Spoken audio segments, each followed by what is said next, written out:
Assalamualaikum warahmatullahi wabarakatuh. Halo bosku, ketemu lagi di Anibeno Channel yang membahas masalah bakso dan mie ayam, kupas tuntas masalah resep-resep bakso dan mie ayam, dan pengetahuan hal-hal yang menyangkut masalah kuliner. Oke bosku, langsung aja. Ini kita membahas tidak semua pembeli itu adalah raja. Lihat dulu raja apa yang datang, karena sering sekali kami para pedagang, mungkin seluruh pedagang seluruh Indonesia merasa disepelekan dengan kehadiran tamu-tamu kita, dan kadang-kadang tamu-tamu kita tuh kurang etikanya. Nah, untuk itu di sini saya berbagi agar pembeli tahu adab dan tahu tata krama cara membeli yang baik, menjumpai para pembeli agar tidak terjadi konslet atau kegaduhan atau persangka buruk satu sama lain. Sebenarnya tujuannya pada bagus ya bosku, cuman kadang-kadang pembeli ini kadang-kadang sok-sok raja, sok-sok hebat. Kita akan menghormati raja-raja yang sopan dan santun, tapi bila raja-raja yang kurang ajar, tentu pelayanan juga berbeda ya bosku. Langsung aja, ada poin-poin yang harus bosku ketahui di saat memasuki kawasan kuliner atau daerah pedagang. Apa itu? Oke, pertama, bosku lihat masuk ke dalam, parkir kendaraan Anda di tempat yang sudah disediakan. Dimana petunjuk parkir, bosku harus parkir kendaraannya di tempat yang sudah ditentukan oleh penjual atau pemilik warung atau toko. Contoh di KFC aja bisa tuh teratur, bayar lagi kadang-kadang parkirnya. Di mall nggak ada tukang parkir, bayar lagi masuknya. Tapi kok bisa teratur? Yang mengherankannya, bila sampai di tempat dagang kaki lima itu timbul keanehan ya bosku, aneh bin ajaib. Jadi mereka tuh seolah-olah asal masa bodoh aja ya bosku ya, asal bodoh aja, mau parkir di mana, mau di mana, kayak nggak mikirin orang lain. Tapi kalau di mall semuanya seperti gaya orang kaya semuanya bosku. Tengok di KFC itu nggak kelihatan tuh mana wujud orang miskin, orang kaya, padahal belinya antri, ya kan? Belinya antri, nggak ada marah-marah, duduk slow, santai, antri, bayar duluan lagi, parkirnya bayar ya kan. Di tempat kita antri, parkir gratis, kadang-kadang nggak mau antri marah-marah ya kan bosku. Itu yang buat ngenes jadinya ya bosku, buat gerem kadang-kadang sebagai penjual. Tapi selalu berusaha penjual nih punya kesabaran, tapi ada juga titik kesabaran itu bisa habis ya bosku karena terpancing tadi. Jadi bosku, para pembeli agar tahu step-step atau langkah-langkah yang harus bosku ketahui sebagai pembeli, hal apa aja yang harus bosku saat berkunjung punya tata krama. Oke, pertama bosku, parkir kendaraan Anda di tempat yang sudah disediakan. Jangan contoh seperti tempat saya ini kan parkirnya cuma 4 meter. Kadang-kadang ada tuh beberapa kasus ya kan, saya temukan parkir di depan pintu gerbang. Kadang-kadang pintu gerbang ini ditutup semua bosku sama mobil, disuruh geser ya, padahal disuruh geser baik-baik sama karyawan kan. Dan di sana sudah ada tertulis jangan parkir di depan gerbang ya bosku. Terima kasih demi kelancaran kan, itu kan. Tapi kadang-kadang nggak terima gitu bosku, disuruh mundur sedikit atau maju ke depan sedikit, karena pintu masuk ini cuma satu tempat saya bosku, di situ keluar, di situ masuk. Nah, jadi kalau ada kendaraan di depan itu tentu sangat membahayakan, karena udah terjadi beberapa kali kejadian itu, terjadi insiden tabrakan atau tabrakan di jalan, motornya terbang ke pagar ya kan bosku. Jadi itulah sebenarnya yang kami khawatirkan, agar pelanggan kami itu jangan parkir depan gerbang demi keselamatan pelanggan kami dan terhindar jadi dari kecurian atau hal-hal kriminal yang lainnya.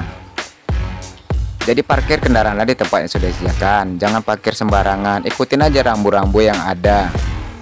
Hidup tuh gampang bosku. Kalau hidup tuh gampang, jangan dipersulit.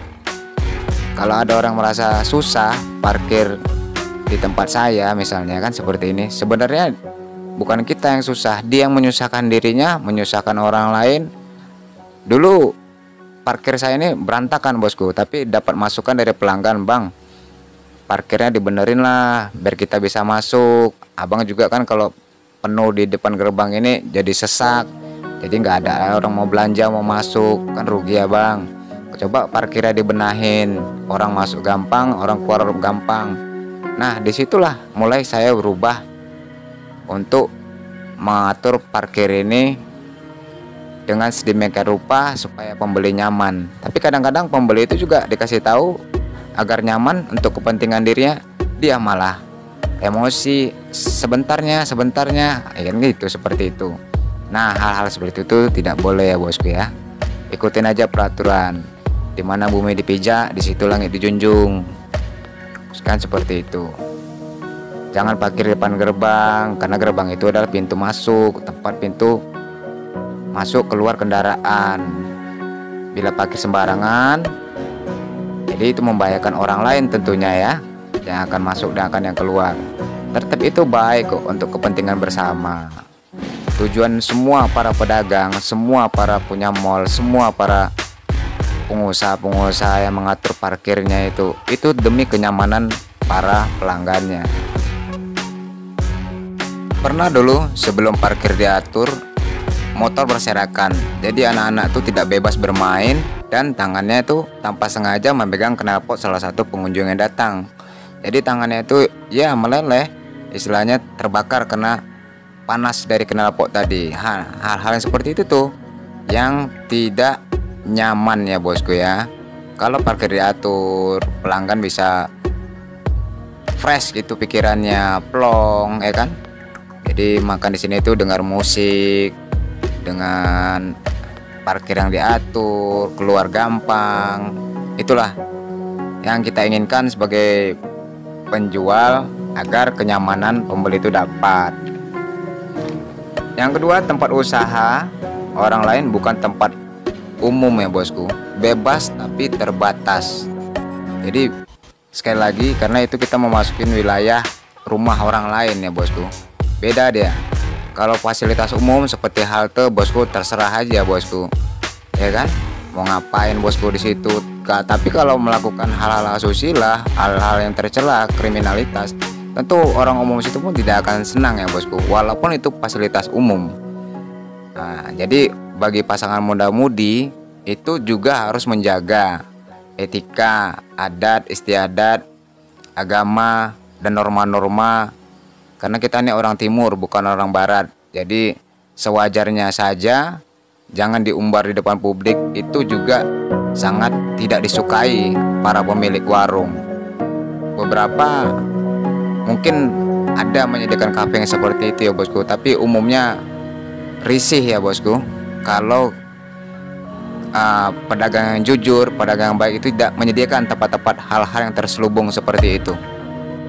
Kemudian poin berikutnya, bosku, pesan dengan sopan, dengan santun. Jangan pesannya, woi sini kau, sini deh. Nah jangan seperti itu, pakailah bahasa-bahasa yang sopan. Jadi karyawan atau pemilik pun itu dengan senang hati melayani pembeli dengan ketulusan. Jadi kadang-kadang ada juga tuh beberapa pembeli itu mungkin orang kaya baru atau baru punya mobil ya kan bosku.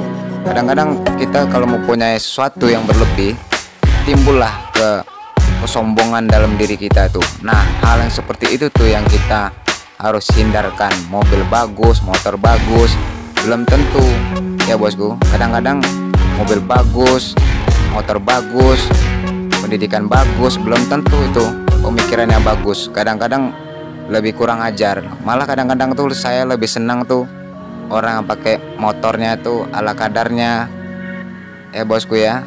Bisa dikatakan ya agak butut, tapi dia punya akhlak atau pengertian yang tinggi dan sopan dan santun. Dan bisa jadi jangan dipandang dia punya motor seperti itu, mungkin bisa jadi di rumahnya pun juga punya rumah bagus, motor bagus, ya kan bosku. Yang jelas pendidikannya walaupun rendah, cuman dia punya, saya akuin jempol untuk mereka itu punya akhlak yang baik. Jadi tidak menjamin. Saya pernah tuh dapat pengunjung pakai peci, pakai jubah, dia parkir di parkir sepeda motor, padahal sudah ada parkir mobil. Tetap aja tuh dikasih tahu langsung kabur. Pak, parkirnya di tempat parkir mobil ya, ini pakai motor. Tanpa basa-basi dia langsung kabur. Dalam hati saya bilang sama karyawan, bukan dalam hati, saya bilang sama karyawan, itu bukan rezeki kita, biarkan saja. Itu contohnya, tidak semua yang berpenampilan baik itu hatinya juga baik. Atau bosku bisa lihat daftar menu, ya kan bosku. Bosku bisa lihat daftar menu mana yang cocok, itu kita pesan. Kalau nggak ada daftar menu, bosku bisa tanya berapa harganya, ya kan bosku. Jangan makanan ditawar-tawar, karena makanan itu udah pasti harganya harga pas. Di KFC bosku bisa tawar, di Starbucks bosku bisa tawar, di McDonald bosku bisa tawar. Enggak ya bosku ya. Nah jangan dong menjatuhkan kelas diri Anda untuk menawar makanan di warung kecil, karena warung kecil itu dia hanya mendapat untung pun kecil, karena sekarang bahan-bahan baku tuh udah pada mahal.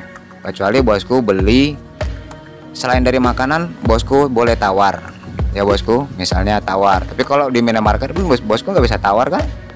Nah, jadi kalau misal di kaki lima atau di pasar bosku boleh tawar. Tapi kalau di makanan sebaiknya bos tanya berapa harga seporsi, sesuaikan dengan isi dompet kita. Lalu bosku usahakan hindari kata-kata membandingkan. Kok di sana segitu, kok di sini di lain ya. Nanti kalau bosku kalau dijawab, nanti bosku sakit hati. Di sana bukan cabang di sini. Di sana bakso gerobak misalnya, ya kan. Kalau usaha tempatan, kalau kayak saya nih ngontrak, itu memerlukan biaya untuk listrik, air, karyawan, ya kan bosku. Itu harus dipikirkan. Beda sama sahabat-sahabat kita yang berdagang dengan gerobak, itu pasti berbeda, karena lebih banyak pengeluaran orang mangkal daripada orang gerobak ya bosku. Yang penting juga itu secara kualitas bosku. Kalau mahal enak itu nggak masalah bosku, udah mahal nggak enak itu yang masalah. Sekali lagi, jangan membanding-bandingkan usaha yang lain dengan usaha tempat kita. Kadang-kadang manusia tuh kayak gitu bosku. Ada beberapa saya temuin, dia makan di sini jelekkan di sana, pas dia makan di sana jelekkan di sini, padahal kita berteman. Oh si anu iya, oh kita tandain aja sudah, nggak apa-apa. Kadang-kadang seperti itu entah mengharapkan bonus, entah mengharapkan apa, kita nggak tahu ya bosku. Kadang-kadang tipe karakter manusia ini juga mungkin dari orang tuanya juga kurang mendidik ya bosku ya. Jadi usahakan sebagai kita yang agak terdidik, janganlah hal-hal kata-kata seperti itu membanding-bandingkan ya bosku. Jadi contoh banyak kasus bosku, dia pesan bakso, ya kan, bakso 3, oh aku pesan mie ayam loh, kok dikasih bakso 3, padahal kawannya bilang baksonya 3. Kalau baksonya 2, mie ayam 1 kan bisa tuh bosku dari awal, karena udah tersiram itu bosku. Sebagai pembeli ingat, yang sudah tersiram kalau misalnya ada pembeli yang lain itu bisa diganti, bisa dioper. Tapi seandainya mie ayam atau bakso tuh sudah tersiram bosku, nggak minta ganti, itu bosku wajib membeli. Kenapa? Karena otomatis semua itu nggak bisa lagi bosku, udah dimasak seperti mie ayam udah masak, udah mateng, terus bosku mau cancel, mau ganti ke bakso. Nah kira-kira wajar nggak bosku? Coba kembalikan posisi bosku sebagai penjual, saya sebagai pembeli misalnya mengatakan seperti itu. Kalau nasi goreng oke lah, masih bisa diangetin ya kan bosku. Tapi kalau makanan yang udah disiram kuah itu sangat fatal ya bosku. Jadi jangan merubah pesanan yang sudah dipesan terus kita ngotot. Udah salah kita ngotot, itu sangat memalukan, menjatuhkan harga diri kita sebagai pembeli. Dan juga ada pembeli itu udah kita catat nih kan, saking ramenya nih warung saya misalnya lagi rame, kita kasih catatan. Di catatan itu kita hanya mengikuti catatan, tiba-tiba dia komplain, kok ini baksonya semua sih, mie ayamnya kok nggak ada misalnya kan, atau mie ayamnya kok semua sih, baksonya nggak ada. Nah kadang-kadang mereka salah menulis, jadi kita terangkan baik-baik, ini loh mbak, om, tante, ini tulisan siapa, ini kan kita sesuai pesanan. Oh bisa tukar ya? Nggak bisa, mohon maaf ya mbak gitu. Kadang-kadang beberapa orang mengerti, dan ada beberapa sedikit orang itu kadang-kadang menjengkelkan ya kan bosku, ganti aja lah, ganti aja ya. Kalau ganti hitungannya bayar dong berarti. Jadi sekali lagi untuk para pembeli, jangan jatuhkan harga diri Anda di depan pengunjung yang lain. Bersikaplah seperti Anda makan di KFC, di McDonald, di Starbucks ya bosku. Terus selanjutnya, kemudian sabar menunggu ya bosku.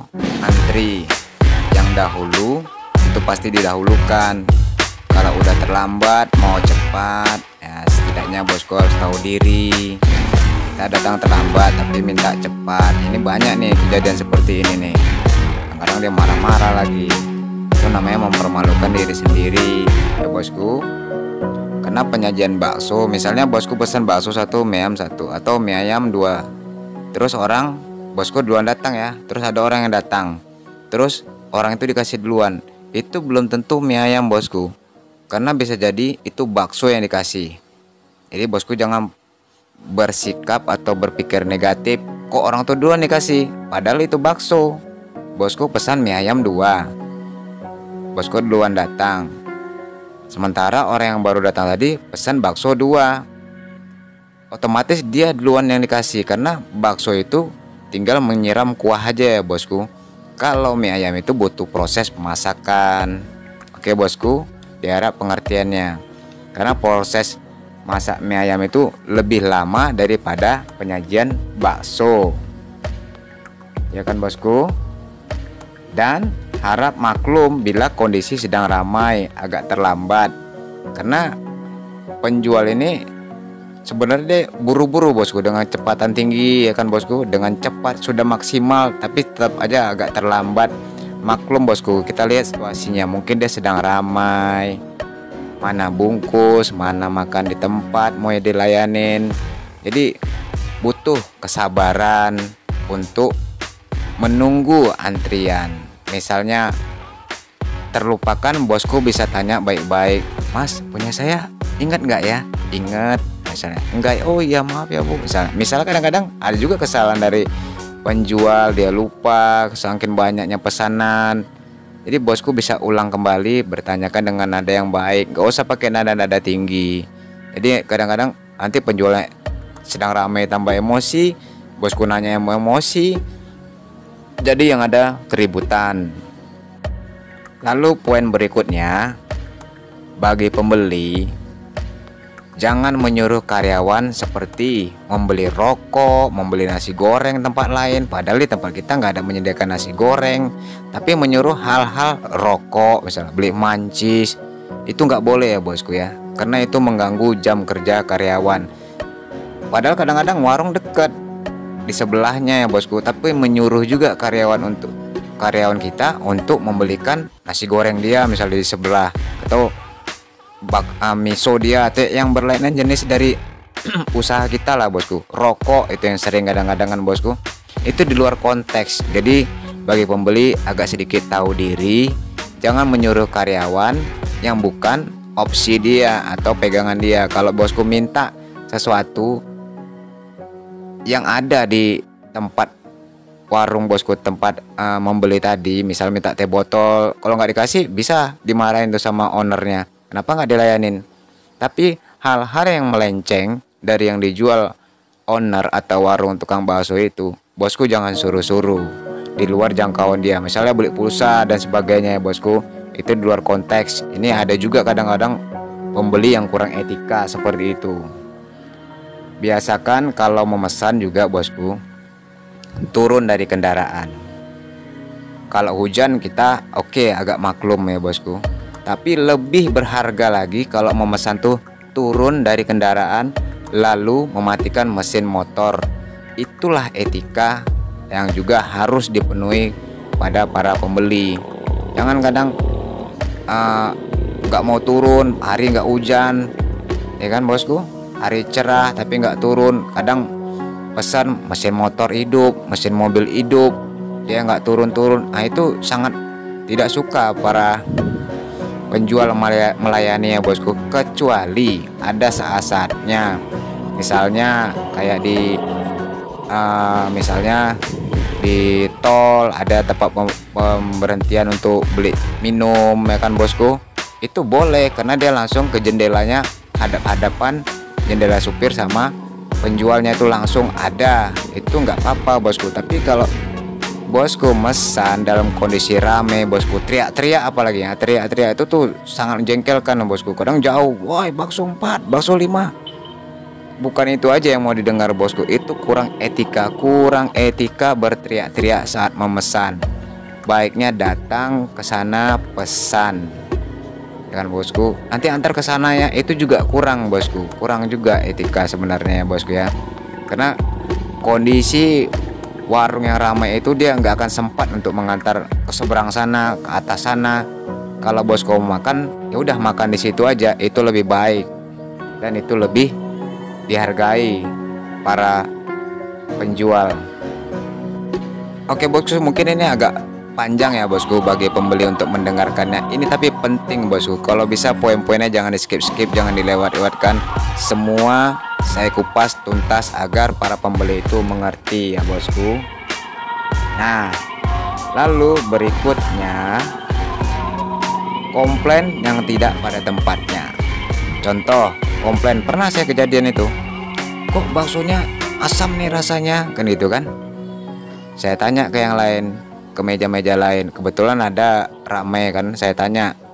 Dari ke semua orang yang saya tanya, tidak ada yang mengatakan asam. Lalu kita lihat mangkoknya, ternyata dia nggak pandai meracik, tidak pandai meracik keseimbangan saus kecap dan cuka dan cabai. Semua dimasukkannya bosku, jadi merah warnanya. Jadi istri saya lihat dan maaf ya, saya coba. Nah, kata istri saya coba sedikit kuahnya. Ternyata itu adalah kesalahan pembeli sendiri yang tidak pandai meracik tapi menyalahkan penjual. Nah, dia diketawain jadinya sama pembeli yang lainnya yang makan di tempat. Nah, itu juga salah satu yang memalukan diri sebagai seorang pembeli. Nah, kadang-kadang orang seperti ini itu hati-hati, mulutnya itu kalau di luar jangan dipercaya. Nah, intinya kalau kita mendengarkan suatu cerita dari orang lain, jangan selalu percaya 100%. Simpan boleh, tapi jangan percaya. Diselidiki dulu, bener enggak ini kejadiannya seperti itu, bener enggak ceritanya itu. Jangan-jangan dia penghasut, pengadu domba, pemfitnah dan sebagainya. Jadi kebanyakan orang kalau mau ikutin dengar cerita orang, dia ikut-ikutan bosku. Jadi gibah ya bos, jatuhnya gibah. Terus dia menyebarkan berita bohong atau hoax, itu menjadi atau menzolimi orang lain, itu jadi fitnah. Itu dosa juga yang paling besar. Makanya hati-hati dengan lidah kita dan telinga kita, jangan mempercayai sesuatu yang belum pernah kita lihat dan kita dengar atau kita ambil kesimpulan dari orang lain. Bisa jadi orang itulah sebenarnya yang busuk. Lalu berikutnya, jangan bawa minuman keras, narkoba, atau minuman keras, narkoba, atau sedang mabuk-mabukan ya bosku, datang ke warung bakso dan membuat onar. Nah, itu sangat juga dibenci oleh para pedagang. Udah banyak kejadian bosku. Jangan sok-sok jago, sok-sokan mengganggu orang lain, mengganggu warung orang lain. Udah banyak kejadian ya. Semua orang, saya sendiri juga punya masa kelam, masa hitam, masa muda dulu, brengsek, berantakan ya kan bosku. Karena orang bisa aja gelap mata. Kita lihat juga di berita, di mana-mana kejadian para pedagang diganggu ya kan sama preman, hilang nyawa dibuat pedagang. Jadi hati-hati bersikap, jangan arogan, jangan mentang-mentang, jangan semua kita itu merasa sok hebat ya bosku. Karena pedagang bakso ini macam-macam bosku, udah alirannya. Mungkin dia dulu preman, dulu penjahat, dulu perampok, kriminalitas yang sudah tobat, ya kan bosku, ya. Atau dia dulu suka berantem, sukanya macam-macam. Ada yang udah insaf. Jadi jangan coba-coba bosku kupas-kupas. Ada yang pernah bunuh orang mungkin, ya kan bosku. Kelam masa lalunya, masa-masa STM, semaksud saya masa STM, masa-masa kelam. Ada juga masa indah, kan bosku. Jadi jangan kita membawakan emosi kita tuh di tempat orang lain, ya. Sama aja kita mencari mati kadang-kadang. Jadi bersikaplah sopan santun, jangan bawa minuman keras atau jangan mabuk-mabukan, ya kan bosku, karena itu mengganggu kenyamanan pembeli yang lain. Jangan merendahkan harga diri karyawan dan karyawati. Itu juga bosku, ingat, jangan menggoda karyawan, ya. Memang ada beberapa warung kafe yang memang disuruh sama ownernya untuk kerjaannya memang menggoda supaya betah dengan pakaian seksi. Tapi bosku lihat-lihat dalam kondisi warung orang yang pakai hijab baik, nggak mau banyak cerita, bosku ganggu-ganggu, bosku colek-colek atau pelecehan, ujung-ujungnya nanti kantor polisi. Negara kita ini negara hukum. Jadi jangan merendahkan harga diri karyawan atau membulinya, ya kan bosku. Apalagi sempat melecehkannya. Jangankan ownernya atau orang lain, mungkin pengunjung itu sendiri yang akan menghajar. Jadi bersikaplah sopan dan santun. Dibutuhkan pengertian bila kondisi ramai, ya kan bosku. Bila kondisi ramai, tempat terbatas misalnya, saya sering kejadian terbatas, ramai nih tempatnya kita nih, penuh semua, orang pada antri di luar. Nah, sebagai pembeli, kira-kira kita sudah selesai, sudah tenang, udah minum, makan sudah makan, sudah turunlah makan mie atau baksonya ke perut kita, udah rasa nyaman. Kita tengok kondisi di luar ramai, bergegas kita untuk bergantian karena kapasitasnya tidak memungkinkan. Jangan juga bosku berlama-lama. Makanya saya tidak menyediakan wifi atau hal-hal sebagainya, karena wifi itu membuat orang menjadi duduk lama dan putarannya menjadi lambat. Saya nggak penting kelihatan ramai tapi perputaran uang lambat. Yang saya butuhkan walaupun terlihat sepi tapi yang bungkus banyak, ya bosku. Datang nggak berapa orang, tapi kalau bungkus 10 bungkus satu orang, 10 bungkus satu orang, 5 bungkus satu orang, saya lebih senang bosku. Biar terlihat sepi nggak ada masalah, tapi yang bungkus banyak. Nah, kadang-kadang masa orang bungkus sama orang makan di tempat itu kadang-kadang memang hari-hari berganti bosku. Hari ini kadang-kadang banyak yang bungkus, hari ini kadang-kadang banyak yang makan sini, kadang-kadang terlihat sepi. Belum tentu sepi, kadang-kadang usaha saya atau usaha bosku yang lain itu dia ramai, cuman bosku tidak mengetahui hal itu. Lalu kemudian bagi para perokok, saya perokok juga, saya juga termasuk perokok berat. Tapi saya dimanapun makan, dimanapun berada, saya kalau selagi ada asbak, saya gunakan asbak. Saya gunakan asbak. Seandainya jangan ke lantai atau ke karpet, misalnya itu lesen jangan ke karpet. Kadang-kadang matikan api rokoknya ke kursi lah, ke bangku plastik lah, ke meja. Kan ada asbak, gunakan aja asbak itu. Kadang-kadang ngupil lah, ya kan bosku. Kadang-kadang kurang etika, banyak juga, ada juga pembeli itu yang jorok ya bosku. Kadang-kadang asbak rokoknya dimasukin ke gelas lah, kadang-kadang dimasukin ke bekas tempat bakso lah. Asbak ada, maka gunakanlah sesuai fungsinya. Itu salah satu mencerminkan kepribadian kita, bagaimana kita di tempat orang, kan bosku. Karena ada juga itu orang pedagang kurang suka ya bosku, tapi itu masih dalam kewajaran, masih oke lah ya. Ada lagi tuh yang paling tidak disukai oleh para pedagang, pembeli mengajarkan anaknya itu kencing di halaman atau di dekat lesen kita atau di dekat warung kita, itu kencing sembarangan. Nah, dan saya sering terjadi, padahal di situ rambu-rambu toilet udah jelas semuanya terpampang, parkir sudah jelas, tapi sebaiknya sebagai pembeli atau orang tua itu harus mengajarkan anak kita tuh untuk belajar pipis itu ke atau buang air kecil itu ke toilet. Dan saya pernah juga menemukan di samping dekat lesehan. Diajarkan anaknya untuk berak di situ, ya kan bosku. Walaupun kebelet macam manapun, ditimbunnya pakai, habis berak ditimbunnya pakai pasir. Bayangkan bosku. Mungkin bosku yang pedagang pernah mengalami hal yang serupa ya. Itu salah satu pembeli yang kurang etika, kurang sopan santun, jorok. Nah, kenapa kalau pipis dan sembarangan di daerah tempat warung itu? Tentu mengganggu pengunjung yang lain akan berkunjung ke situ, merasa tidak nyaman, kesana jadi jorok gara-gara ulah pembeli yang jorok tadi.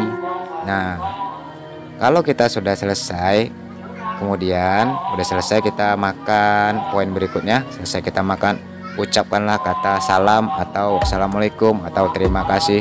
Itu sangat dihargai bosku. Oke, lalu jangan membuat kegaduhan atau mengganggu pengunjung lain ya bosku. Mengganggu pengunjung lain bisa jadi ada sepasang muda-mudi pacaran, ya pacaran normal lah, makan bersama, terus ada di dekatnya itu pemuda yang mengganggu pasangan tersebut. Itu juga kurang etika, tidak menghargai di mana dia berada, itu kan tempat usaha orang lain. Jangan menimbulkan kegaduhan. Kalau Anda belum punya pacar, cari pacar, ya kan bosku. Ngapain kita sirik dengki sama orang lain? Biarkan saja, apapun yang ada sama orang itu, mau dia penampilan menor mau apa bosku, selama tidak mengganggu diri Anda, jangan Anda mengomentarinya. Kalau tersinggung, nanti ujung-ujungnya perkelahian yang ada, ya kan bosku, atau membicarakannya atau menyindirnya dan lain-lain. Jangan bosku, hindari. Sesama pembeli, jaga etika dan perasaan, dan juga jangan membuat keonaran dan keributan.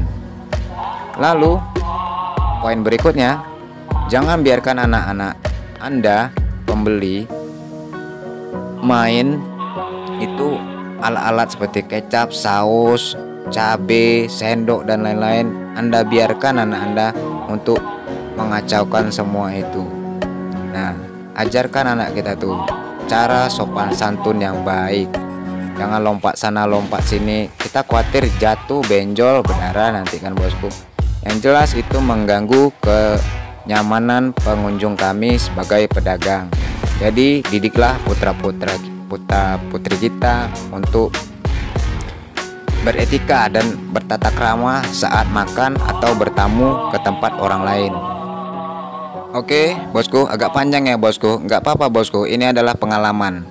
Bagi orang yang mau mendengar dari awal sampai akhir itu ingin tahu, ingin berubah, dan ingin introspeksi dirinya. Tapi kalau nontonnya di skip-skip, berarti dia kurang ingin mengetahuinya, karena di sini banyak poin-poinnya ya bosku. Lalu berikutnya, jangan merasa kita paling hebat, kita paling kaya, kita paling wow, kita paling cetar, mobil kita paling oke, kita paling bahenol, kita paling cantik. Jangan ya bosku, jangan. Ingat, di atas langit masih ada langit bosku. Jangan juga menyepelekan pedagang bakso ya bosku. Saya dulu mantan karyawan, pakaian kantor, sepatu mengkilat, baju rapi, ya kan bosku. Tapi saya udah tahu gaji saya sebulan berapa. Tapi jangan remehkan penghasilan tukang bakso dan pedagang-pedagang yang lain. Walaupun tampangnya kucel, tampangnya enggak seperti anda, belum tentu dompetnya bisa mengalahkan dia. Karena sekecil apapun usahanya, dia adalah bosnya. Setinggi apapun jabatan Anda tetap karyawan. Karena saya secara pribadi 10 tahun kerja di perusahaan sudah merasakan itu. Makanya, tapi walaupun 10 tahun saya bekerja perusahaan, saya tidak sombong. Saya tetap menghargai semua orang. Tapi kadang-kadang sebaik-baik kita pun ada aja orang yang gak suka sama kita, ya kan bosku. Maklum, wajar, karena dunia ini dipenuhi dengan orang baik dan orang jahat. Nabi Muhammad aja yang begitu mulia dijanjikan surga untuknya, masih ada juga dajjal-dajjal yang membencinya, Fir'aun yang membencinya. Mungkin orang-orang yang busuk hati itu salah satu juga anak dajjal. Bertobatlah dan cepatlah kembali dan jaga lisan kita. Selanjutnya ialah jangan menghina masakan pedagang secara langsung, ya, karena itu bisa menimbulkan kemarahan. Bagi orang sabar, dia bisa sabar. Bagi yang enggak, bosku, hati-hati, bisa nyawa ancamannya. Kalau Anda enggak suka, ya sudah, simpan dalam hati dan tidak usah kembali-kembali lagi. Dan jangan menyebarkan hal-hal fitnah atau mencemarkan nama baik, karena Anda bisa terjerat nanti pasal pencemaran nama baik. Jaga, makanya lisan jaga. Kalau Anda nggak suka, cukup diam, pergi, dan jangan mampir lagi, dan jangan kembali lagi. Lalu poin berikutnya, jaga etika sopan santun, ya bosku. Termaksud ya, terlalu mencolok sama pasangan yang tadi saya bilang ya bosku, sewajarnya saja ya bosku. Jangan juga memfitnah. Ada beberapa teman saya ya bosku kena fitnah sesama pedagang bakso. Pernah orang tanya, iya si A tuh begini begitu. Saya tetap jawab, mohon maaf mas, bang, setahu saya sama-sama giling, kami sama-sama giling. Setahu saya semua yang gilingan batu sama-sama menggiling sama-sama. Jadi nggak pernah lihat hal-hal yang aneh seperti itu. Abang dapat cerita dari mana? Kata orang bang, jangan dipercaya. Bisa jadi itu lawannya, bisa jadi itu musuhnya, bisa jadi orang pernah sakit hati sama dia. Kita cari dia, nanti ditelusuri sama orang tuh, nah kena dia nanti pencemaran baik, ujung-ujungnya di penjara. Jadi kita jangan gibah, jangan menyebarkan fitnah. Kalau hal yang kita tidak tahu, bagus kita diam saja ya bosku. Kalau kita tahu, katakan. Memang kita nampak di mata kita misalnya hal-hal yang melenceng dari ajaran agama, katakan, sampaikan. Itu bagus kalau Anda punya mental. Tapi bagus Anda katakan sejujurnya. Kalau memang itu salah, katakan salah. Yang benar katakan benar. Tapi jangan Anda mengatakan mengada-ngada, kata orang, fitnah, menyebarkan hoak, ya kan, terjerat juga itu. Intinya kalau ada orang menjelekkan orang lain, bosku, jangan ikut termakan omongan dia. Belum tentu dia sama bosku kayak gitu. Belum tentu penjual itu seperti itu. Bisa jadi banyak faktor-faktor, hal-hal yang sebelum ini saya jabarkan, dia menjadi terpojok atau sakit hati, jadi pembalasan dendamnya menyampaikan hal-hal yang negatif. Hati-hati bosku dengan manusia seperti ini, bisa kita jerat dengan pencemaran nama baik dan tidak tanggung-tanggung. Jangan kasih ampun, langsung kita masukkan ke kerangkeng besi, ya kan bosku. Alhamdulillah tempat saya selama puasa, saya tidak, dari pertama jualan saya tidak pernah menyediakan makan di tempat sebelum jam berbuka puasa, karena itu hanya membuat mudarat sama kita. Kita hanya minta keriduan, rezeki yang halal, yang berkah. Jadi usahakan kalau bungkus boleh lah ya, kadang-kadang untuk orang hamil, kadang-kadang untuk orang sakit, kadang-kadang untuk pekerja berat. Tapi itu pun samakan dengan orang jual takjilan jam 3, boleh bungkus, boleh untuk anak kecil. Tapi jangan memberi peluang untuk makan di tempat. Jangan lupa berzakat 2,5%, berdoa kepada Allah Subhanahu wa taala, mudah-mudahan usahanya laris manis. Berzakat 2,5% itu mensucikan harta kita. Nggak usah pergi ke dukun ya. Ke dukun, apa kita ke dukun? Musyrik itu bosku. Minta aja sama Allah yang Maha Pemberi, Maha Pengasih. Orang yang suka berdukun pasti akan diazab. Azab di dunia dengan tingkah laku anaknya, atau tingkah laku istrinya atau suaminya, atau dengan hal-hal yang membuat semua pengeluaran uangnya tuh mendadak akan keluar. Oke bosku, demikian aja. Panjang ya bosku, tapi mudah-mudahan bermanfaat sekali kepada para pembeli agar mengerti tata krama dan cara membeli yang baik